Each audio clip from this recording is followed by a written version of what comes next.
debating, asking that do people believe, are we powerless against karma or are we more powerful than karma? And part of this debate, what I want is every single person in this room has to contribute. And once when you say something, you can come in the front, so we know that you have said something. So essentially,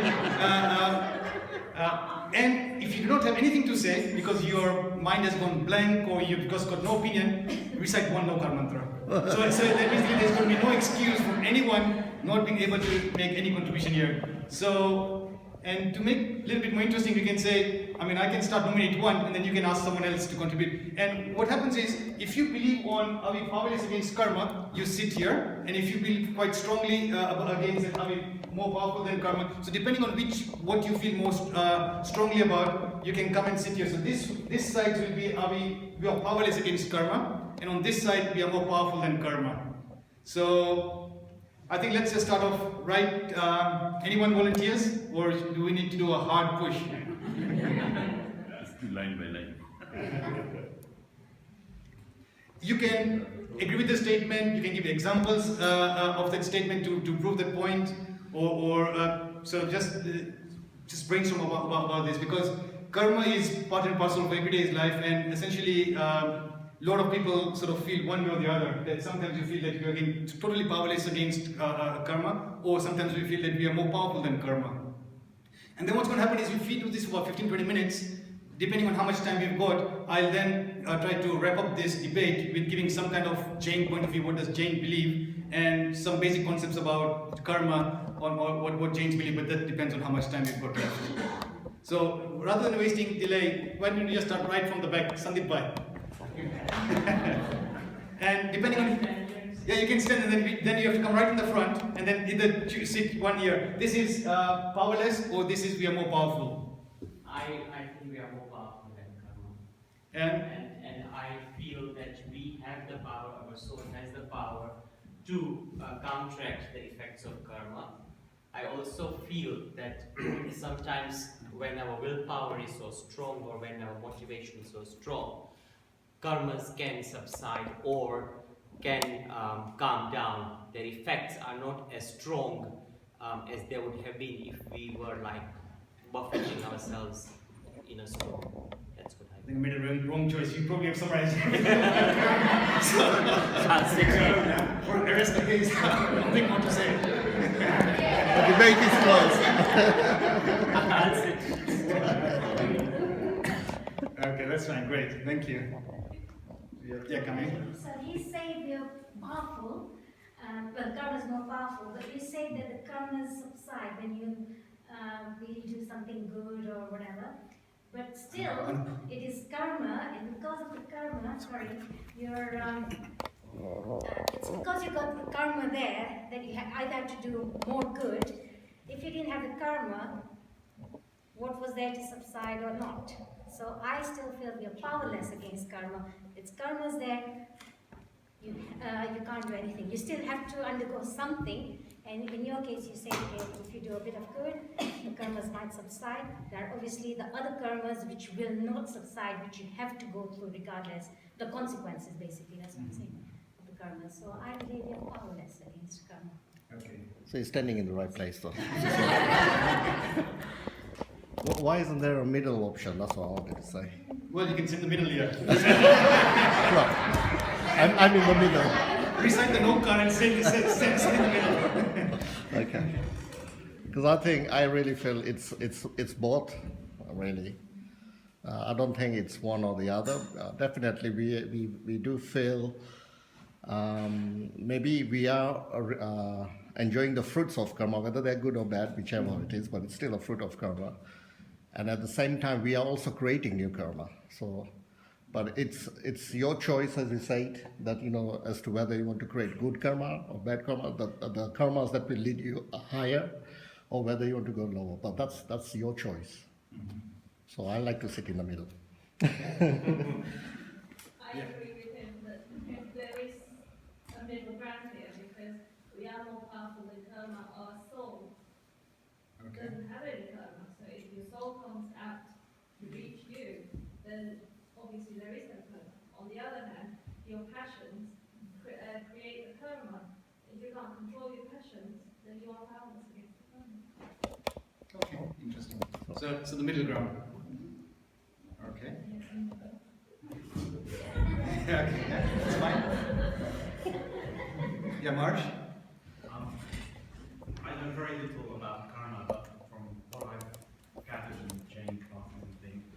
So one problem is that our past lives, we don't know what we've done in our past lives. So in that sense, unless we can find a way of figuring out what we've done, in one way we're powerless, although we can try and anticipate that something we're going to have to go through whatever we're try to accept that, and then maybe we can overcome it. But on the other hand, in one way, we've got to be more powerful, because if we aren't more powerful, then how can we progress? I mean, our aim is to progress spiritually. All souls have to progress, so we've got to be powerful, but it might take a long time. Yeah. And we might have ups and downs, and this life we might go down, but overall, I think we've got to be powerful. It doesn't make much difference. Yeah, I think that's... I don't know so Yeah. much about this. Interesting point. Then you're powerless. So on balance, you would sit on this side. On balance, you would be saying that you're more. In a very, very long term, thousands of years. Yeah, I think Okay. that's how I feel. Well, I think we'll come to the front. Can you give a signal front? Thank you. Yeah, Raj? I think we're powerless against karma. Two reasons, right? One is, even though we may have the ability to control our passions, to negate some of the effects of karma, it's the karma that gives us that ability, that we're born as humans to be able to actually control the passions, right? If we didn't have the good karmas to be born as humans, we wouldn't have this ability to control our passions. Right. Right? So it is, in a sense, even the will, as Shandip was saying, Is determined from karma. determined by From karma, right? So that's one. The other thing is as per my understanding, and I may be wrong, is there's the next 24 Tirthankars has already been determined which souls are going to become the next 24 Tirthankars, right? And so on and so on. Which means that if I'm not that soul, I'm not going to become that. Which means that I don't have the power to become that. Okay. If it's predetermined, then I don't have that power. Okay, but just to address that point. I'm being deliberately... Yeah, but just to address that point here, 24 Tirthankars are only those special souls. That does not mean that those are the only 24 people who go to moksha. Right. So out of those 24 Tirthankars, they might have thousands of sadhus and sadhus of ganadhars and at that time who would get moksha. So on that point, just to clarify that, so it's not predetermined that only 24 people every time cycle will go to moksha.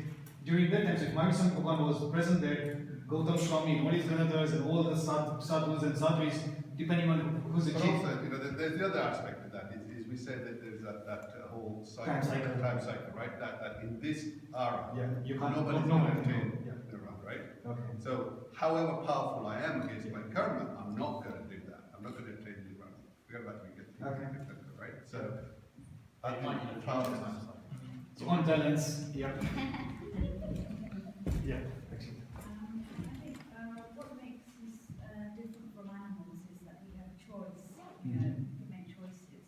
So we can choose to be angry, we can choose to be kind, we can choose, certain things. So we know if we think that if we do good deeds, then we're going to have good karma.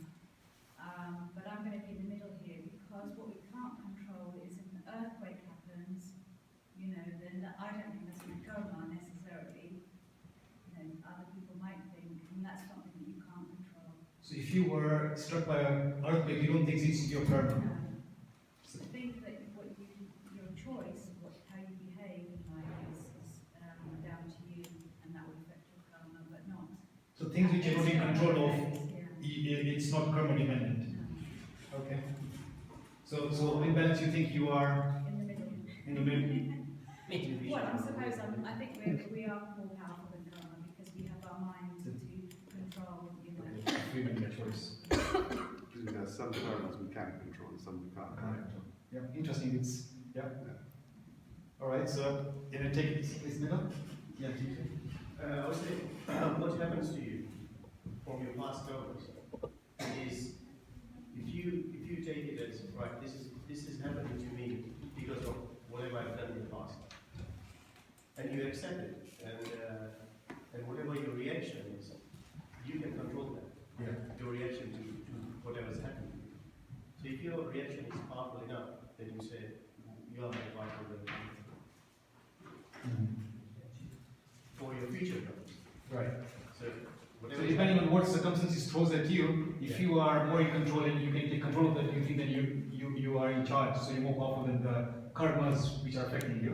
Yeah, and then your reaction to that then determines what your future karma will be. So you are effectively more powerful. Okay. I think we also need to define what we mean by you, as in me, as in I or us. You know, who is affected by the karmas? It also needs to be looked at. Yeah, and I wanted to say What is, something. yeah. Probably to me, when I read this statements, I felt, who am I really? And we always associate ourselves with what our life is right now. But what this life is determined by our karma. But that is it. It will be here for a little bit, it will fizzle away. Then something else will happen, that will fizzle away. So, so the question which the thing which I am looking at is, who am I really? Am I all these things? Am I this house which we have? Am I this professional, or am I more than that? Well, I think so. You're actually focusing on the we part. That's What do you right. know, who is And we? therefore, if I look at it from that perspective, then I am more powerful, because what I am is much more compassionate, much more blissful than what karma is. So I'm more powerful, but I'm looking at it from that angle.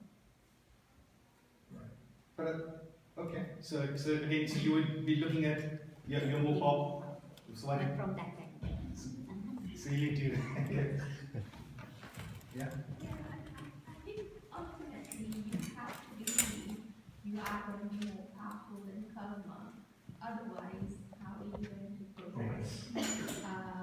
I think life throws things at you, and it's how you react to those situations that determine your future karma. So your past karmas, there's nothing you can do about it, and probably that's what determines what life throws at you. But then it's your attitude as to how you kind of react against those. And I think you have to believe that you're going to be more powerful, otherwise kind of it's meaningless. Yeah. Okay. So that's a fair point. Yep. So I think it's very, sometimes it's very easy to say we're powerless against karma because it's a way to excuse inaction or almost to blame something that happens to us. But the thing that actually gives me a lot of hope is actually I think that we are more powerful than karma, because I actually do think that, and again talking long, many thousands of lives, but I do ultimately believe that actually our actions were not karma.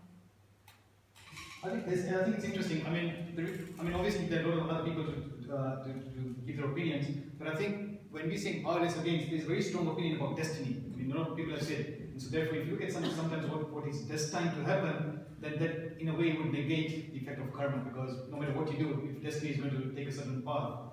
So anyway, let's see what more others have to say. Yeah. When I look at the first statement, we are powerless against karma.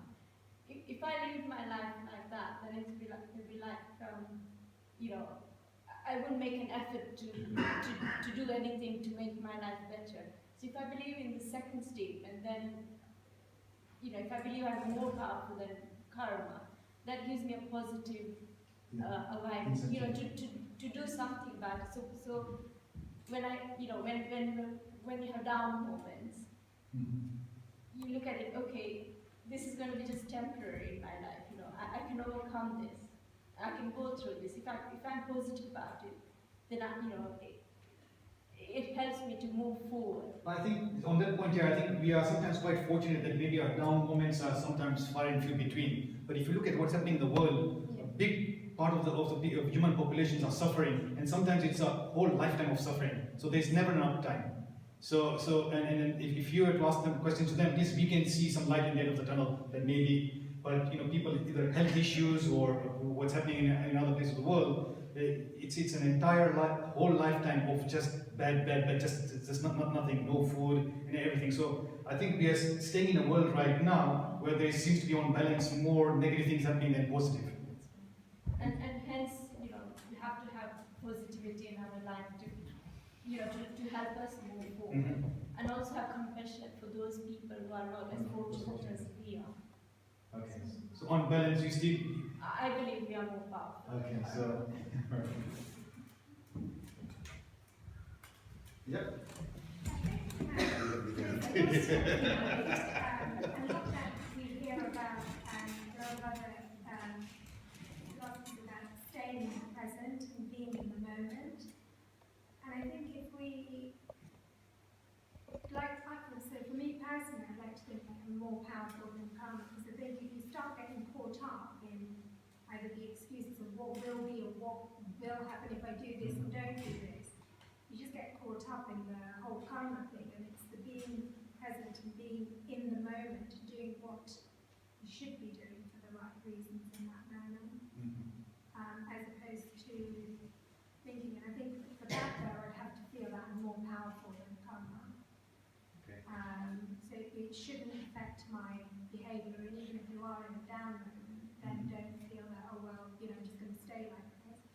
But with just what you just said about if you look at it on a larger scale, I think it'd be, we've just heard about this earthquake in Taiwan. I think it'd be really hard if you speak to those people and say, well, it's your karma, that's why, because you're there. And there's this huge area that's been affected. You think, well, all those people have bad karma, or it's all there. And that's where I think, okay, So that's when you feel that you are powerless against karma, right? No matter.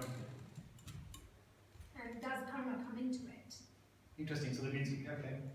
So that's a question that do we have to believe in karma, or basically they maybe just lead a human life, and is there anything such a thing as karma? Okay. So on balance. On a personal thing, I want to be more powerful. Okay. Okay.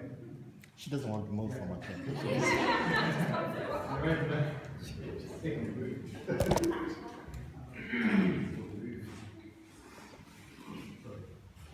I think as the result that has come up, so if we have given any kind of examination, the result comes and you're not too much in control. Sometimes you think you've done a really good exam, and the result comes really bad. Okay? Sometimes you think you've done like okay-ish, and you got really good results. So in that sense, I think we are powerless against karma. Or if I compare that with birth, you don't know where you're going to go. That's where you're powerless. But as soon as you're born, doesn't matter in human, as a human or non-human, like say animal or bird, then you have the power to control your karmas. There's so many examples like Chankyoshik, being snake, and the elephant, the compassion elephant. So they're not humans, but still in their karmas. It's very interesting. So what you're saying is that for birth you are powerless, but as soon as you're born, no matter where you're born, you have got power. But I think you're all forgetting that every action you do determines karma in the future, what happens. I think a lot of them are going on about it. We can do good things and overcome that karma, we can do, conquer whatever's happened, but it all depends, but next karma suthavanj. So we're still powerless against karma, because karma's there. Karma's not there. Yeah, but the karma could also be good and bad. And I think Karma the is emphasis good is or more bad. about bad Karma karma. is good or Yeah. bad, but we are powerless against its Okay, action. can I just Appreciate say something?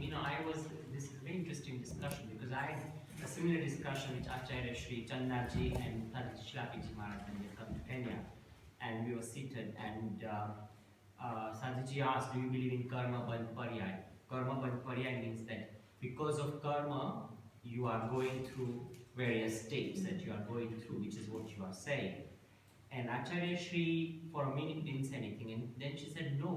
But if that was the case, there's Niyati and Purusharth in Jainism. Niyati is destiny, and Purusharth is the effort you make. Okay? So where does that fit in?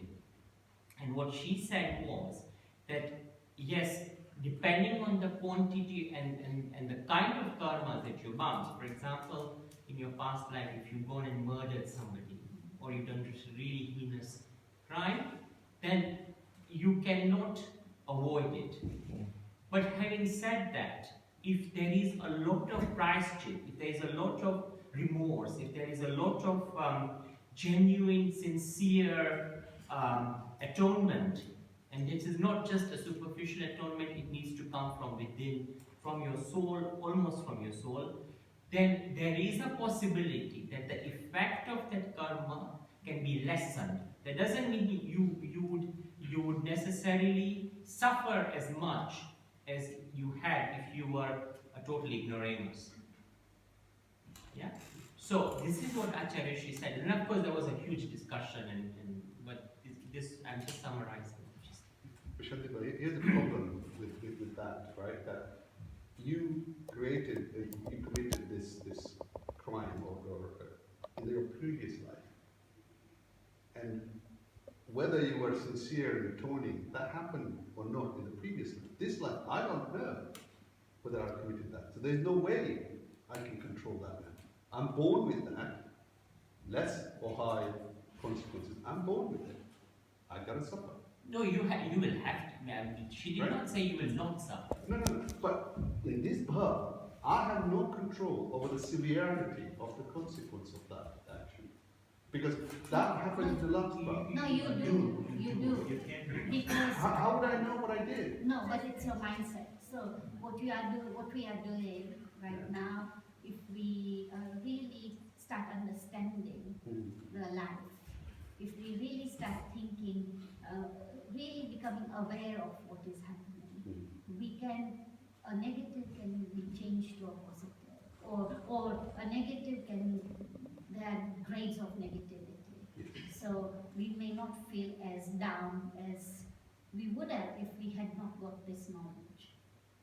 No, So we are prepared in a way, even though we don't think like that, but we are really preparing that whatever comes our way, we will be able to manage it.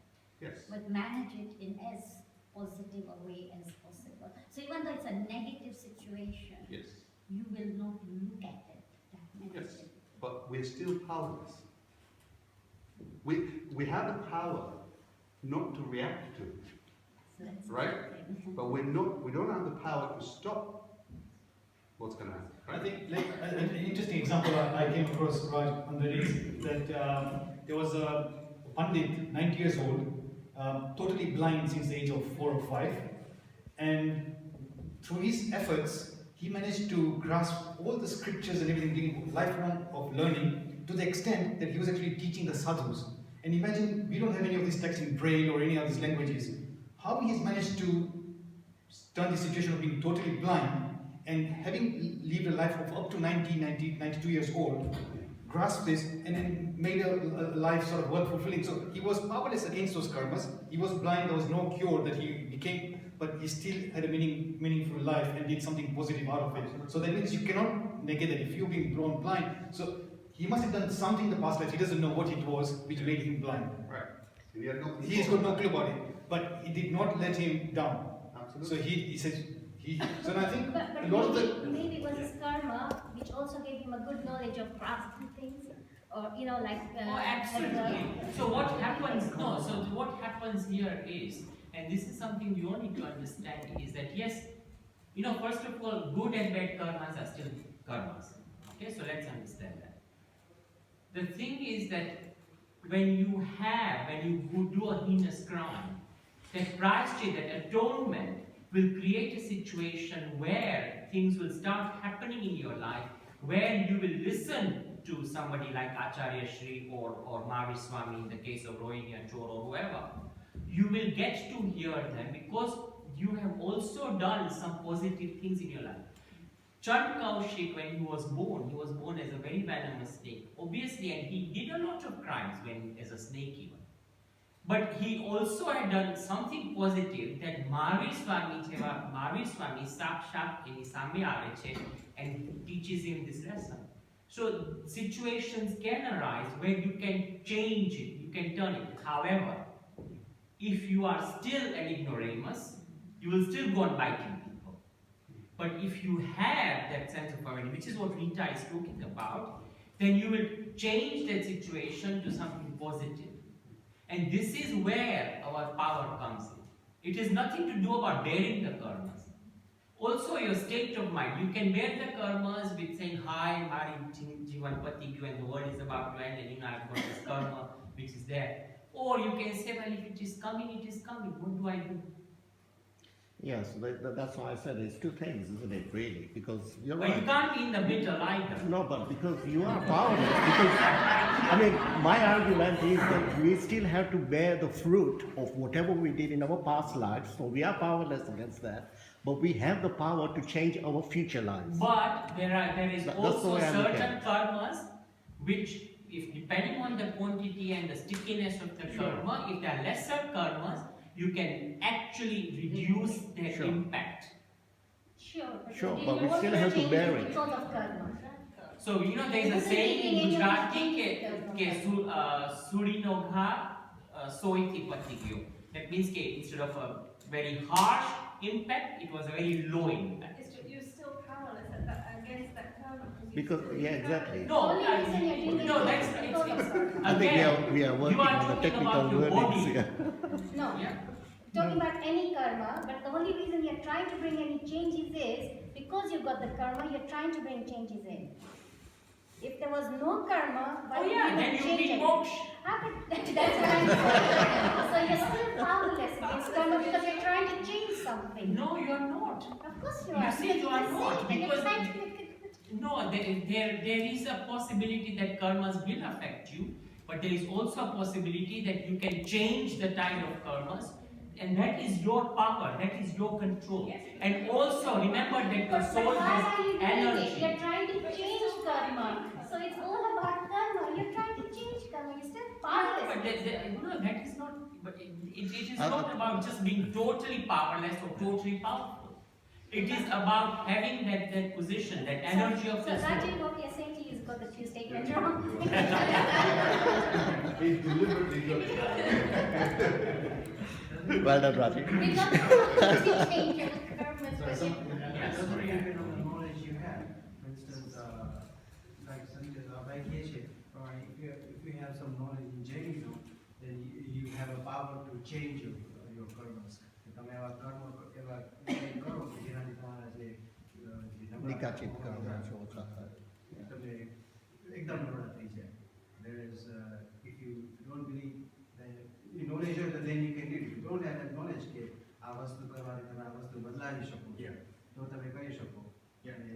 And you personally decide કે મારે આ ડાયરેક્શનમાં જવું છે, મારે મારા બધા કર્મ ખતમ કરવા છે, મારે આગળ વધવું છે. Then you will do it. So I think you're very right, because that's the reason why you got the three jewels, some impression, non-title. So you have to have the knowledge. Without the knowledge, you could just be sort of very aimlessly. And you have to decide yourself કે તમારે ક્યાં જવું છે, શું કરવું છે, and then you can go. Yeah, I think that's a fair point. Maybe slightly similar, but maybe different spin on this. I heard, and maybe someone can confirm this, but maybe we are more powerful if we have the knowledge, as you say. But I think certain meditation practices can actually result in shedding karma. And if that's the case, then we are more powerful if we got that knowledge. We can actually physically do something about it. But I'm not, again, not defending what those about, but I think there's something that's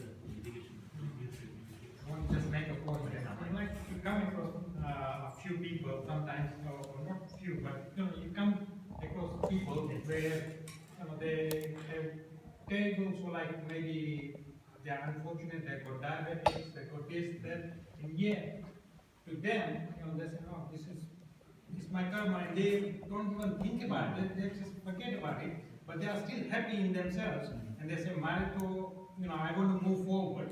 And that's it. So then, at that time, karmas are irrelevant. In fact, They are just so like saying, okay, Mara soul more kanker mission. If I have more karmas, then more meat I do. And if I got less, and once you get into that state of mind, then the chances are that you will find less karmas or not sticky karmas, in which case you will find your soul, in which case you got a better chance to go into it.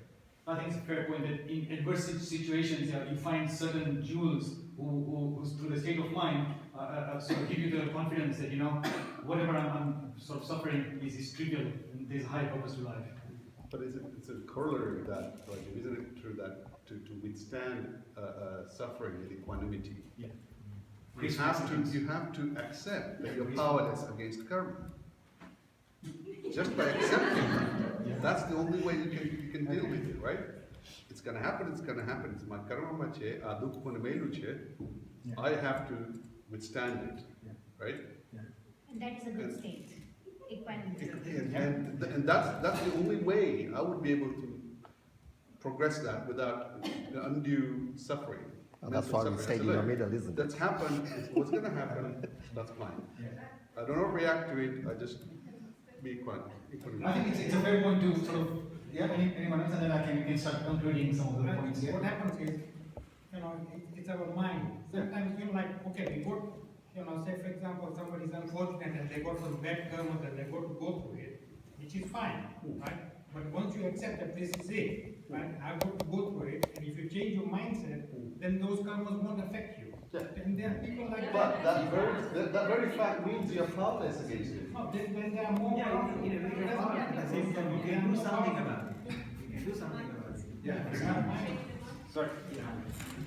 We're not always neither powerless nor powerful in every situation. I feel that our karmas are, the very fact that we're here is because of our karmas. If we were able to share all our karmas, then we wouldn't, if it was that easy to share our karmas, then we wouldn't all be sitting here discussing this. We would all be pure souls. So I don't think it's true to say that we are either powerless or powerful. I think a lot of the time we're powerless, and we can only lessen the effect of our karmas, but we cannot completely share them. So in that respect, I would feel that we're powerless. Okay. So you want to sit in the middle, or?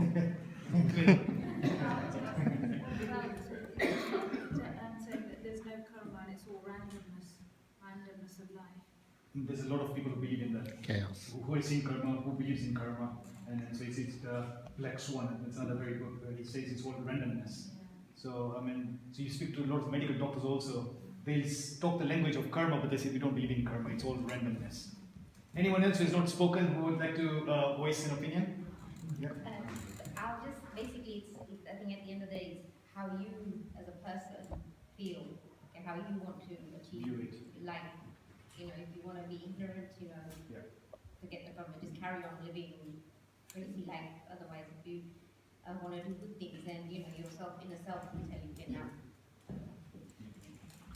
Alright, so I think if anyone else, I might just carry on. I think probably haven't covered everyone. I think it started a little bit late. But in balance, I'll try to explain what the Jains believe in terms of the karmic theory, and we'll try to summarize the points here. But I think I'm also of the opinion that based on where we are, we seem to be powerless against karma. And if you look at the Jain theory of karmas, there are 8 types of karmas, which binds every soul. And if you look into how Jains have explained the entire mechanics of karma, they've given 10 different states of karma. You can increase, as Sandeep was saying, you can increase the amount of karma, you can decrease the amount of karma, sankraman, you can modify karmas. There are certain karmas which you cannot modify, nikachit karmas. And so therefore, what happens is that then you're powerless against karmas. Bhagwan Mahavir had to endure karma. So even if he was born as a Tirthankar, he was powerless against karmas. So if he had to bear those kind of karmas, who are we? I mean, we do not even have the mental strength and endurance similar to him. But yet, on balance, we have to be more powerful against the karmas, otherwise there will be no liberation, there will be no salvation. So if we just believe that we are totally powerless against the karmas, many of the things which Kamini was saying is not karma. There is something which is known as a soul, and that soul has to make those conscious choices and efforts to negate the effects of the karmas. But you cannot say that the effort of the soul is again karma.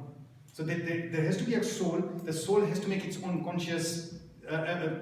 You can say it's again karma dependent, that if the karma were conducive, you will make this, because right now if you didn't have food to eat, you might not even think in the right way. So you might have other external circumstances, and Jainism have also given some examples that you could actually have conducive, so you could have someone making a pot of clay. To make a pot of clay, you need to have the clay, the water, but you also need to have a potter. So some things are indirect effects. Without the clay and without the water, you'll not be able to make the pot. But the direct cause of making the pot has to be the potter. So you can have the clay, you can have the water, just by it in itself, it's not going to make the pot of clay. So that's where the soul comes in, that the potter is the soul. And it's the potter who says, yeah, I've got all the situations are favorable to me, and I can do something with it. And that's the human, the conscious, the free will, the consciousness. And so therefore that cannot be karma dependent. Oh, karma is actually making the potter do these things. No, it is the potter. So I'll I won't go into as much detail as I've done in the past. Very briefly cover up some of the basics in terms of what Jains believe. Karma means to do or any activity. And according to Jainism, in the scriptures, in the prayers, time and again it comes man, vachan, kaya. Mind, body and speech. So these are the three ways whereby we can be getting karma. So it's very interesting, because many of the things which happen in the court of law, you did this and sort of cause and effect. Sometimes it's even mental. And since Jainism goes into much more granular way, saying that you could be sitting here and thinking of killing someone, and you could be accruing those kind of as intense as someone who's an actual murderer. So it goes into the mind, body, and speech. Strange happenings can only be explained by laws of karma. I think a lot of people then doubt, is there anything like karma? And one just has to look around the world to see that, someone, a newborn baby, and something happens to so he's not even had sort of 10 seconds in this world, and they're actually born in a neonatal unit. What karma has this newborn baby done to say that because of this action, it has to have this kind of sufferings? And it's just sort of an extrapolation of your mind as to say that there has to be something beyond than just pure cause and effect, because it just cannot be direct cause and effect. So there could be a prior cause that this soul has done something in the past that it has to bear certain things now. So man of religion bears adversity with cheer and recoils from sin, whereas man without religion holds others to blame. It's very, very important. I think that's what Jainism and many of the sort of people say, that when we bear adversities, we have to say that I do not know what I have done. Whereas it's very common in the West to say, and especially in the sort of the legal climate, this happened to me because of you. You are directly responsible for me. Obviously, there has to be some repercussions for if someone has done something to you, but we, in one way, have become quite passive, saying, fair enough, this person became instrumental for me to have this effect on me. So we do not become as vicious as others in blaming others, that this is just purely because of you. So Jainism, and I think in balance, Jainism does not mean fatalism, inactivism, and laissez-faire. Karma che marge karut na jo. So destiny ke have basic ro. Mara karma maase tum exam pass thais. Mara karma maase tumne paisa marse. Mara karma maase tumne health sari marse. So that Jainism does not prescribe to that fact that just sit. It's all because of karma. You have to, no matter what it throws at you, you have to make positive action. Sometimes you might be you have to make efforts towards it. And we look at how Jainism says there are 5 different factors, and it's all anekantva comes in. Sometimes the effect of one becomes more dominant and you seem to be powerless against it, but it's all kind of a shifting type of situation. Man is the architect of his own destiny. One cannot expect figs to grow on thistles. You cannot expect fruits to grow on thorns. If you have done bad deeds in the past, and we are not getting the fruits of those, no one to blame but ourselves. God is not the creator of the world, and this really now boils down to the whole essence of Jainism as opposed to other theistic religions, saying that there's someone who is controlling my destiny. And that's where Jains stand apart, even from the Hindus, because Hindus Brahma and so Jainism, it says it's you are in control of your own destiny, no one else, no God, no other external substance. Now, to the best of our knowledge, Jainism is the only religion in the world which says karma is particles of matter. No other religion, no, Buddhism have got karma, but they do not say that karma is particles. Hinduism have got the concept of karma, but they do not say. Jainism is the only religion which says that Budgal, what this table is made of, is the same thing which karma is made of. Karma is particles of matter. We cannot see particles, and it's going to be an extensive lecture to say what is the difference between karma and what is the difference between this. And in a nutshell, what can happen is matter has got 8 types of touches, Ashtasparsti, whereas karma is Chatursparsti. So therefore, karma does not have any mass. So therefore, if something which does not have any mass, it has got all other properties of matter except that it does not have that heaviness and lightness property. So therefore, karma cannot be detected by scientists or by conventional means. But it is particles of matter which attract to the soul. And a group of particles is known as karma vargan. And then just as we have like the periodic table and saying that this is hydrogen and this is helium and this is oxygen, Jainism says that there are 8 different types of particles of matter. So you can have karma which obscures knowledge, karma which obscures health, Vednya karma. So there are 8 different types of karma. So just as in science you would have categories of different matter, Jainism says that karma is a group of particles, and yet they say there are 8 types of different groups of particles which bind each and every soul.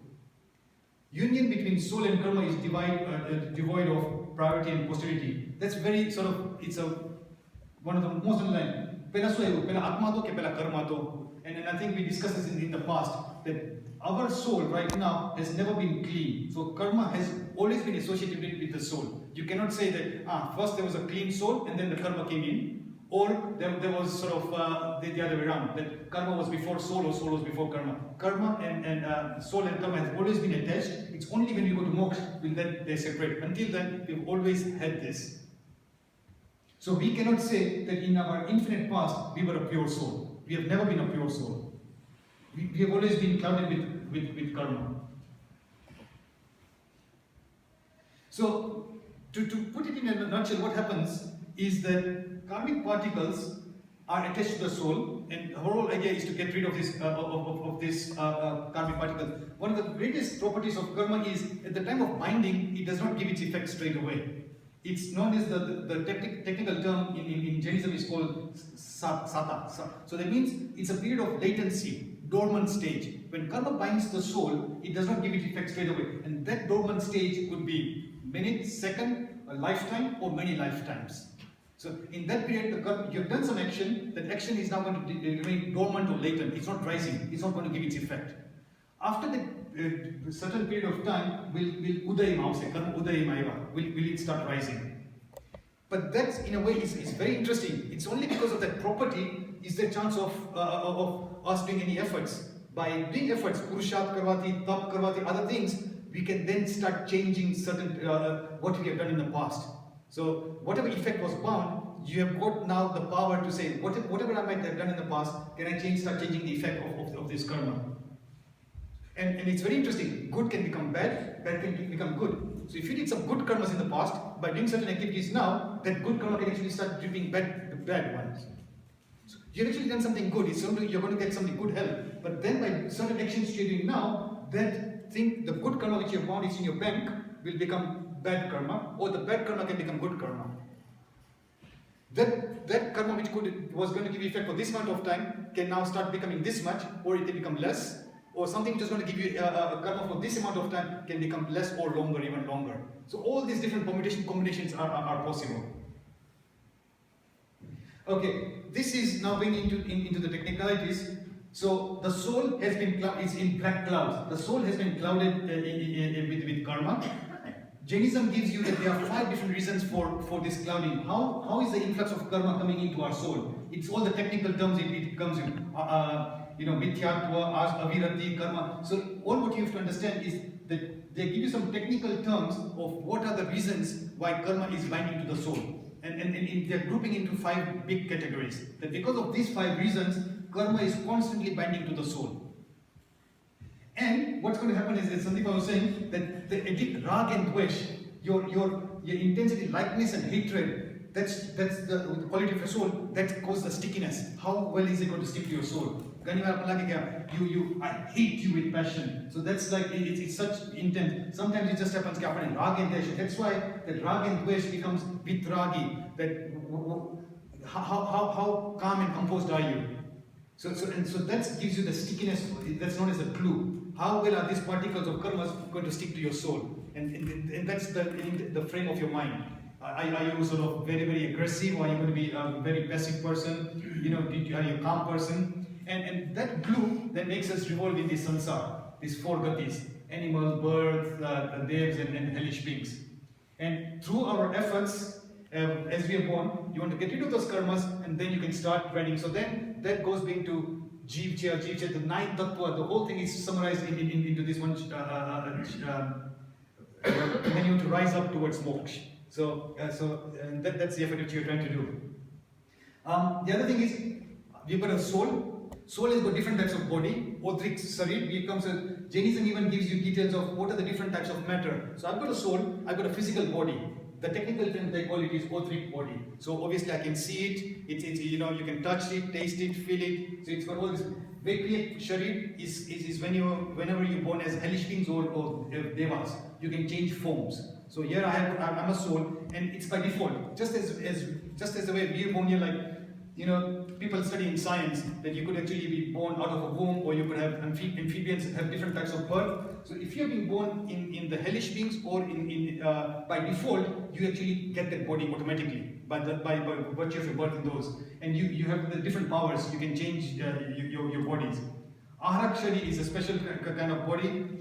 Tejas or electrical body, we all have got that Tejas Sarir, so which is a digestive power, and so that's another kind of body, and then karmic body. So every soul has got this kind of bodies associated with it. Whenever we transmigrate from one birth to the other birth, two bodies always accompany us, because we cannot say Odrik Sharir will come with us. When we die, this body will remain here. We will be born somewhere else, so we'll have to get rid of the Odrik Sharir. We'll get another Sharir. But two bodies always accompany us, no matter where we're born until liberation. One is this electromagnetic body, Tejas Sharir, and karmic body. So the karmas and this, the virya, the Tejas body always accompanies you. Is always, and Buddhism call that sanskar. The Jains call it, so they call different things. So different philosophies, they call different terms, and what Jains believe is that we've got this. Excuse me. Yeah.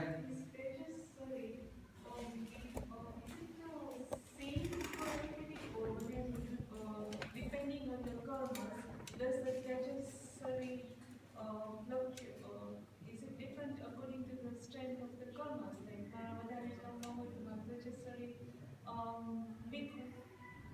Like I think so, yeah. So the Tejas Sarir will also be dependent on karma dependence. So how well you've got that kind of virya, the energy. Sometimes you're very active, sometimes you're very passive. So then again, it is dependent upon your kind of karma dependent. So it's kind of interlinked. So now we've got the karma, and according to karma, so we say that karma is bhutgal, is matter. Jainism have got a term saying if you got the smallest particle of matter, they call it parmanu. It's not the atom, because according to Sorry, just coming back to that last point. Sometimes people say that you like an aura. Aura, yeah. It's something to do with the Tejas. That is the kind of the oral body, yeah. Tejas, so it's kind of the fiery body, the heat, the aura which you have. So that's basically what it is. Sometimes you're very calm, you're sitting with this person, so it's kind of it's the same thing. This is just to show that karma is particles of matter, skan. You cannot have and when you have aggregate of molecules, that actually creates karma. So it's karma varga is not a single particle of matter. Infinite molecules get together, and therefore they form a skan, and that skan becomes a particular class of karma. This is just trying to show here that all matter, according to Jainism, all matter, Pudgal, has got 4 properties. 8 types of touch, 5 types of taste, 5 types of color, and 2 types of smell. Now, obviously, someone can say that, okay, air, it could be matter, it's H2, or water, and I cannot see the color. Again, Jainism says that you can have different intensities of color. You can have a very small intensity or very large intensity of color. So it doesn't mean that, all matter has got black, blue, red, yellow, white color, but sometimes we can see, sometimes we cannot see because of the intensity of that color. Now, the idea of putting this here is why do we say that I can see table but yet I cannot see karma? And so matter has got these 8 types of touch: cold, hot, viscous, dry, light, heavy, hard, and smooth. Whereas karma has only got 4 properties. It's missing. Karma has only got 4 out of these 8, and it does not have the heavy, the light and heavy. So that mass is not there. The mass is not there. So therefore, it cannot be detected.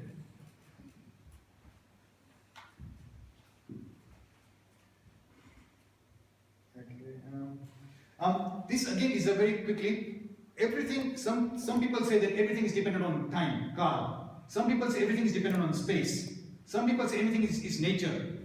Fire no nature is to give heat and then to burn. Sometimes it's purushat and sometimes it's niyati. Now, very interesting and to kind of conclude this topic here, there are certain karmas which people bind, which are known as nikachit karma. That you bound it with such intensity that you have to bear the fruits of it. And so to answer the previous question, if you have bound nikachit karma, you are powerless against those karmas. You have to bear the fruits, no matter even if you are a Tirthankar. So against nikachit karmas, you are literally, unless the effect of that karma goes away, there is nothing you can do about it. Short of that, all other karmas, and again, Ayushya karma, so your next life is determined but your 10 lives are not determined right now. So your next life might be determined by what you've done in this life here, but you still have got in control. That by doing good deeds, you actually want to have better births in better environments. So as per Jainism, only nikachit karmas makes you sort of feel powerless against karma. Short of those, you are more powerful than the karmas. You got under control and you can change the effects of the karma.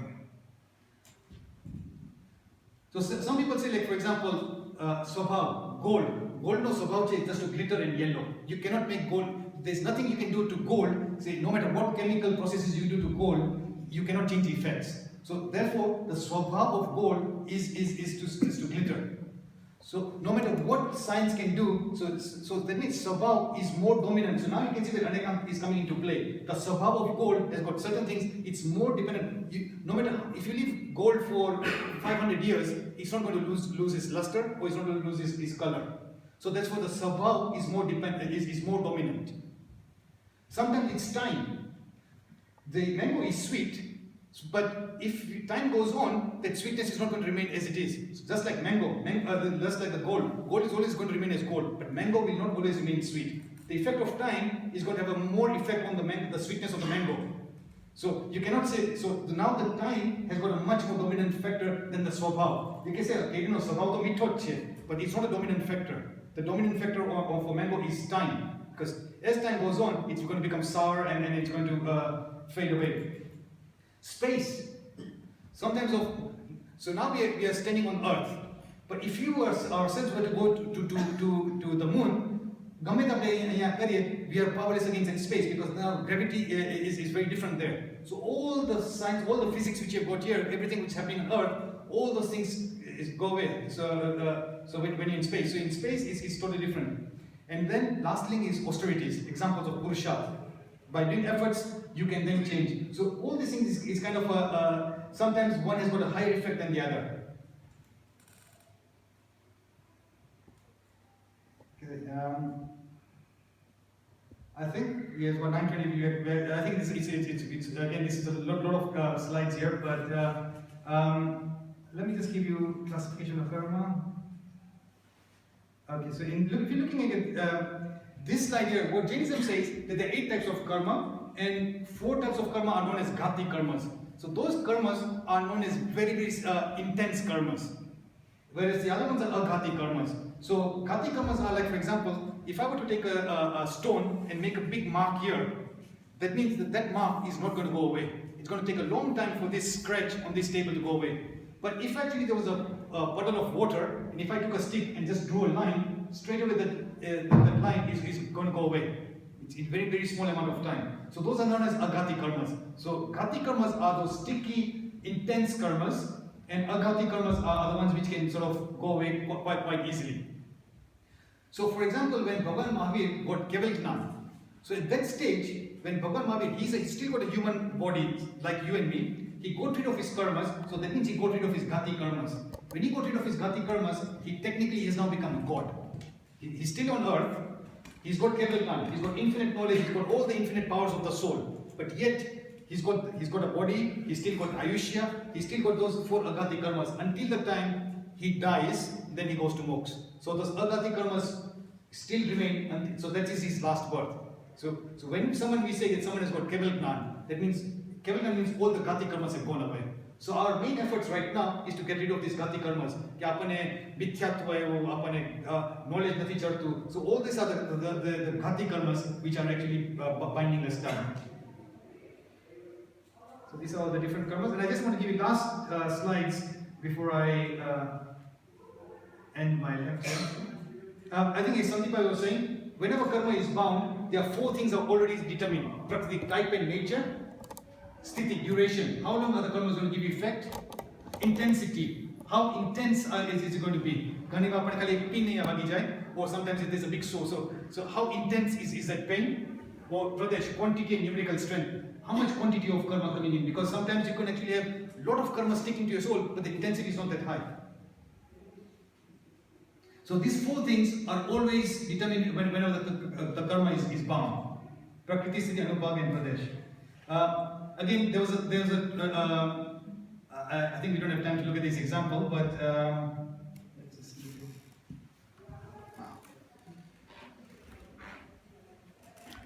More slides.